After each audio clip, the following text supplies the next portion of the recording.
Star for all seasons na si Vilma Santos hindi na itago ang tuwa at saya matapos muling makapiling at makasama ang kanyang pinakamamahal na apo na si Baby Isabela Rose Manzano o Baby Peanut. Mula sa latest Instagram post ng batikang aktres na si Vilma Santos ay masaya nitong ibinahagi sa publiko ang isa na naman nakakaaliw at nakakatuwang bonding moments nila together ng kanyang apo na si Baby Rosie. Sa video na naibahagi ay mapapanood natin na masayang nakikipagkulitan at nakikipaglaro si Ate V kay Baby Peanut. Nakakatuwa naman ang reaksyon ni Baby Peanut na tuwang-tuwa din sa kanyang lola Vilma at halos walang tigil nga ito sa pagbungis-ngis at pagtawa. Kitang-kita naman sa mga mukha ni Ate V ang tuwa at saya ng muling makapiling at makasama ang kanyang apo kaya naman talagang sinulit niya ito sa pamamagitan ng pakikipag-bonding kay Baby Rosie. Kalakip ang video na ibinahagi ni Vilma Santos ay narito din ang kanyang naging caption kung saan ay sobrang proud nitong ibinida sa publiko ang bonding moment nila together. Aniya, "Playtime with my young lady, beautiful Peanut," caption nito. Samantala, narito panuorin natin ang buong video ng nakakatuwang bonding ng maglola na si Ate V at Baby Isabela Rose.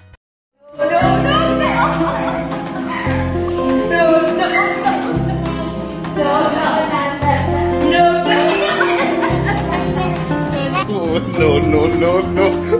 No, no. No.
Thank you for rain, thank you for joy, thank you for pain.